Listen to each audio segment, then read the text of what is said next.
Hey, everybody. I want to talk to you again about the election and where we are. And up front, a couple of things. First of all, I am, as is my wont, going to repeat myself, but I think there are some things here that need repeating, and I'm also going to say some things I haven't said before. Second is, look, a lot of you folks that are watching this have been involved in campaigning and politics for some time, and you're way down the road to sort of mastering this craft, walk lists, door knocking, all of this stuff. You've been involved in campaigns. So look, I'm not trying to insult anybody's intelligence, and I'm not trying to uh, lecture anybody who's been doing this for a considerable period of time. Um, what I am trying to do is reach out to folks that are involved, if you will, in the movement, but maybe have not really been involved in campaigning before. And yeah, the title of this is Kitchen Table, which is what I titled my previous video, and there's a reason for that, because we're kind of back to hitting the exact same themes. That's the critical thing to internalize, that we're going to come down in the end to talking about kitchen table issues, which means bread and butter, daily brass tacks kind of issues. But let's start with this. Okay, again, without having any intent to insult anybody's intelligence, but let's just, the hour is late, so let's just talk about some hard truths. If you're curled up on your rec room floor, kind of sucking your thumb and chanting this mantra over and over that it's all over, man, they've rigged everything, we can't possibly win, we're done. You need to snap out of it. Watch a Rocky movie, man. Jump up and down. Whatever you got to do, what gets you pumped up, you got to shake it off. Okay. Uh, Defeatism, this idea that everything is preordained, that we can't win, that they beat us, that they've outsmarted us, that they're 10 feet tall. You just got to get past it, man. You got to stand up. You got to get back in the fight. You got to shake it off. You got to stop whining, and you got to get involved. And you got to stop acting like an observer sitting there looking at your computer screen, just watching from the outside. You got to get into this process. Okay. To all you guys in the Patriot groups, for some of you, your Patriot groups have become like support sessions, like group therapy. It's where you go to be around like-minded people who all believe already what you believe and share your thoughts, and it's comforting and it's safe. Okay, I get it. That's human, that's normal, that's natural. We all need it. To the extent that that gets you pumped up and motivated, that's productive. To the extent it becomes a place you go to hide and you don't want to and can't engage with anybody else, and all you do is talk all day to the people who already think like you, it's a trap. And potentially for us as a movement, it's a fatal trap, because all you're doing is going once a month and sitting in a room with people that have already got it, are already woke in the sense we use the term on our side. That's not putting any points on the board. We're not gaining ground. So you got to get out of those groups. I'm not telling you to abandon them or never to go to them. I'm saying you can't confine your activity to that. And you got to actually get off the internet, and you got to go talk face to face with people. You've got to engage with people. You've got to have this personal interaction. Okay. You got to get up and you got to participate. Other thing I'm going to say to you, just as an overarching theme, you need to be thinking of this, if you will, movement, the MAGA movement, America First, Patriot movement, whatever you want to call it, that Donald Trump is I guess, the leader of what is not defined by Trump. This is not a one-man crusade. This is a movement. You got to understand that this includes a lot of ethnic groups and demographics that are not traditional Republican constituencies. You got to accept that. Actually, you got to embrace that. And you got to go talk to folks. So, your family came over here from Scotland like mine did in the mid 1700s. Or your family came over here from Poland like my wife's did in the very early 1900s. The guy down the street, whose surname is Gonzalez,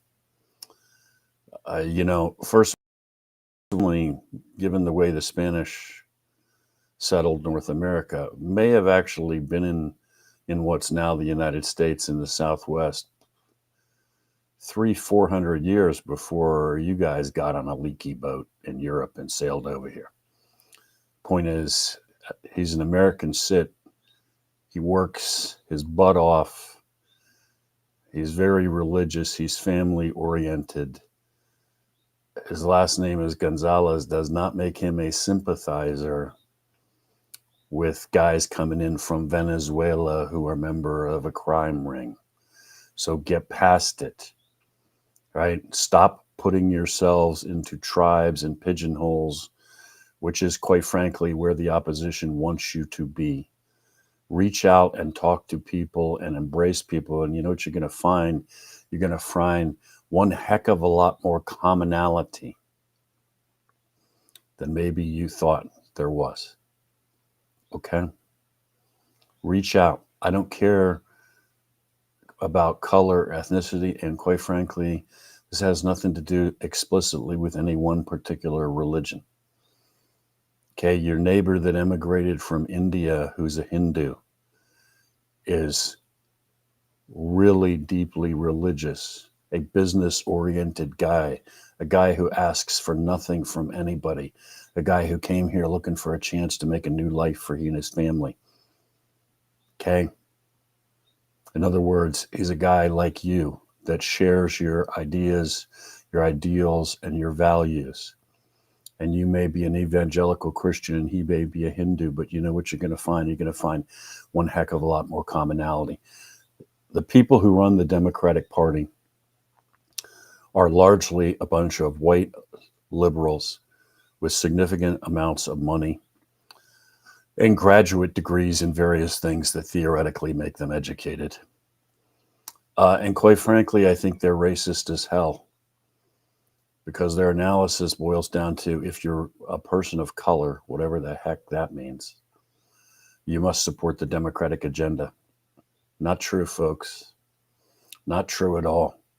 When they're talking to Mr. Martinez about the fact that they think his little boy Carlos is really a girl and they want to start transitioning him at school and having him wear girls' clothes in third grade, Mr. Martinez is probably not reacting well to that suggestion, nor is the recent Pakistani immigrant reacting when they start talking to his son, Mohammed, or his daughter, Fatima. Get past these labels and this tribalization and this balkanization. This is the American people against some guys that are trying to steal our country. Reach out. Talk to people. Get out of your bubbles. Okay. Brass tacks, tactics. There are two things that matter. Right now, I think we're at 78 days until the election. This is down to execution on a really basic level. Turnout and talking to undecided voters. You got lots and lots and lots of people. Gun owners are the poster children for this. Lots and lots and lots of people that rant about MAGA all the time. And they talk about how Joe and Kamala are coming for their guns. And then they don't even bother to register to vote.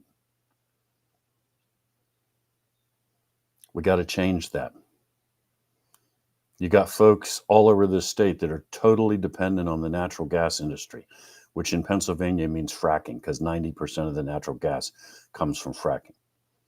You got a lady running for president now who is on record on video as saying day one she will ban fracking. Day one she will ban fracking. She is totally opposed. There's no ambiguity in what she has said, although she wants to pretend that there is. You got a lady who wants to destroy, who wants to kill one of the key industries in this state. By the way, that has a positive, massive positive impact on the environment, jobs. The impact fees have made rural communities all over the state, given them services they wouldn't have otherwise had. It's a benefit for everyone. This lady wants to kill it, not just cripple it like Joe's done. She wants to kill the friggin' thing. She wants to destroy it, okay? Is everybody involved in the natural gas industry registered, and are they all going to vote for Trump? Back to turnout. You got to engage with people. Next point. You got to engage with undecided voters. You got to talk to the folks who are still reachable, who aren't lost in la la land with Joe and Kamala, but aren't yet on board with Trump either. And you got to talk to them, not about Kamala and Willie Brown, not about how weird it is that Walsh shakes hands with his wife instead of embracing her on stage, or any of this other nonsense. You got to talk to them about kitchen table issues, hence the title of the video. You got to talk to them about the stuff that hits everybody. Every American is worse off in their daily life because Joe Biden sat down the White House. Inflation, grocery prices, gas prices, unemployment, crime, major cities that turned into shooting galleries, stores are closing. Good Lord, I saw a video online the other day of a grocery store where literally the cereal is now in locked cabinets. Not prescription medicine, not cough syrup, cereal. The Cocoa Puffs are locked up behind. You have to go ask an employee to get access to the cereal because shoplifting is killing. The fundamental question, are you better off than you were 4 years ago? The answer to that question is no. Any American who is actually open-minded at all and not denying reality has to answer that question, no. We need a change. But you got to talk to people. First of all, you got to talk to people. And second, you got to talk to them about those issues. You got to put it to them in those terms. What are the things that impact them directly? Okay. We have pumped out by this point from the coalition 5, I think, flyers as of the date of this video on various issues. They're deliberately made black and white, one page, very simple, because we want you to be able to reproduce them yourselves, either very cheaply through a local print shop or just on your home printer at virtually no cost. So they can be mass produced. If you got the images, you got the PDF, spray them everywhere. Okay, that's what they're for. The 6th one, as of today when I'm filming this, the 6th one is on the natural gas industry. It should be out within the next 24 hours. We're going to continue to pump these out at regular intervals, coming back to the same themes, but finding fresh ways, if you will, to get back to those points and also incorporating new developments and news as we go. And we will continue to put them out on the Telegram channel, on this Facebook page. We'll continue to pump them out. They are for everybody to use in any fashion you want. You want to write a letter to the editor, plagiarize the heck out of the flyer. That's what it's there for. Every gun shop in Pennsylvania by this point should have a stack of the flyer that we did on Second Amendment. Everybody you know remotely connected to the natural gas industry, to fracking, should get the one that we're about to release. That's the whole point. Wherever you can go, wherever you can engage, get them to people. I would strongly encourage you, anytime you find a business and you think, hey, this flyer fits with their business and they ought to be sympathetic to our cause, Go inside, talk to the owner, talk to the manager, see if they're willing to distribute them. The worst that's going to happen is they're going to say, no, thank you. Thank them for their time and walk away. And then if you're in a shopping center, you might want to just stand outside and pass out the flyers anyway to customers as they come in and out. Okay. Bottom line, game time. Get up, get out of your fetal position, get out the door, engage, talk issues, get your friends that are already MAGA registered and get them to vote, and get everybody who hasn't made up their mind yet to vote our way. This is absolutely 100% winnable. We are standing on the cusp of victory. This is not a time to sit it out, and it's not a time to quit. All right. Enjoy the rest of your day.